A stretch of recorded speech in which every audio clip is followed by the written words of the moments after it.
Underpass. A balled-up hazmat suit gets tossed into a car trunk partially covering a dead body, riddled with bullet holes and nice dress shoes.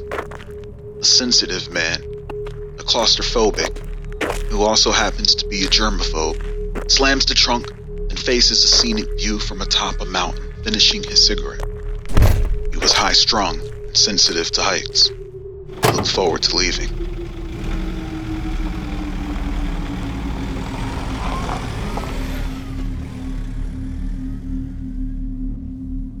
Hours later, and nearly down the mountainside, we see the goon clenching his sweat-laced steering wheel, firmly with both hands, face buried within the bedding of his trembling wrists, succumbing to the ridiculous urge to turn back, making for an hour-and-a-half detour at the least. Time he didn't have. The altitude, the anxiety, the asthma, a recipe for disaster. Specifically, a suffocating heart attack through the rails, off the mountainside, small flaming wreckage, not found for a while, banana bread, disaster. Another half hour passes before the sensitive claustrophobic germaphobe musters up the spirit to press onward through the underpass.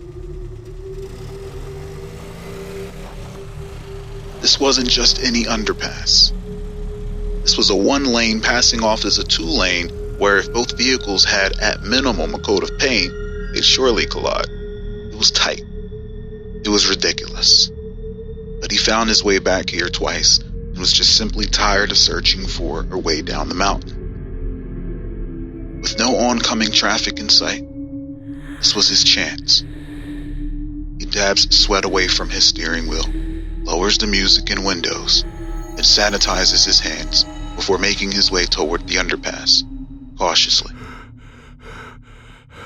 The smothering, humid hands of claustrophobia constricted him, siphoning air from his lungs, massaging an oncoming panic attack.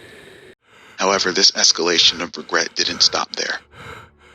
A sketchy, 72 Buick Riviera comes creeping around the opposite end of the underpass at an unsettling speed of a rolling crawl, further proving that this bottleneck of a path was a misleading, one-lane death trap, as the vehicle nearly blocked the entire exit on its way in before coming to a stop.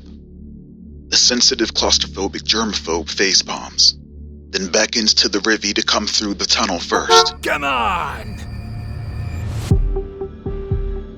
However, after moments pass, it doesn't budge. Okay, well, I'll go then, he mutters under his breath and begins to press on. The sketchy Rivy follows suit, seemingly mirroring his moves again. The sensitive claustrophobic germaphobe stops once more, as does the sketchy Rivy once again. He then comes to the realization that this is either a joke or a misunderstanding and decides to fully commit to passing through, but so does the Rivy. Sweating bullets and with all the focus he can muster, the sensitive claustrophobic germaphobe stays as far as he can to the outside of his lane without losing his passenger side mirror. The Rivy enters the underpass with him, entering a dangerous trajectory of collision. "Why?" he shouts aloud, frustratingly waving his hand at the oncoming driver. But soon he becomes quiet when he notices its tinted windows lowering as they get closer to one another. The two vehicles suddenly begin to slide into one another, scraping and grinding as both drivers lose their side mirrors and come to a slow screeching halt.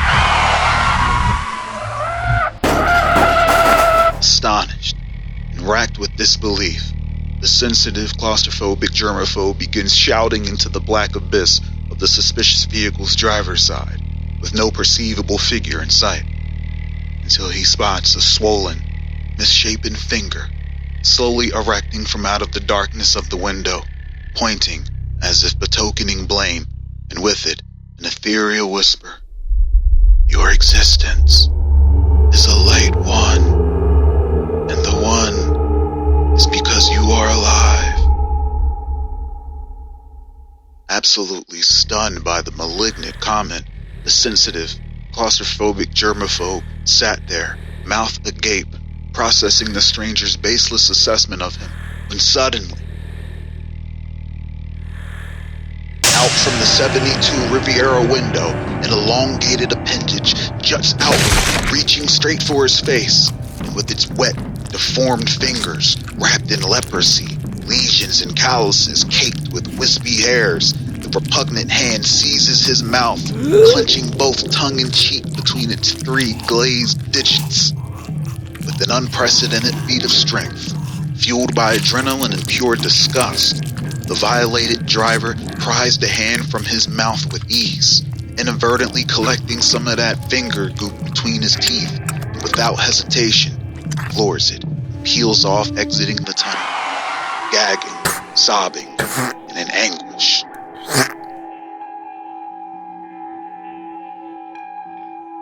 Over the course of 3 months, roughly, the sensitive, claustrophobic germaphobe continued on as a cold-blooded assassin hitman, but not for long.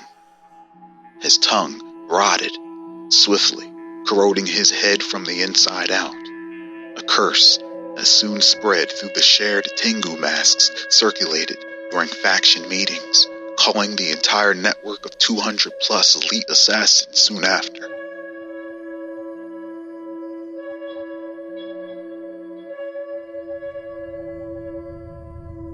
Avoid tight, self-policed underpasses.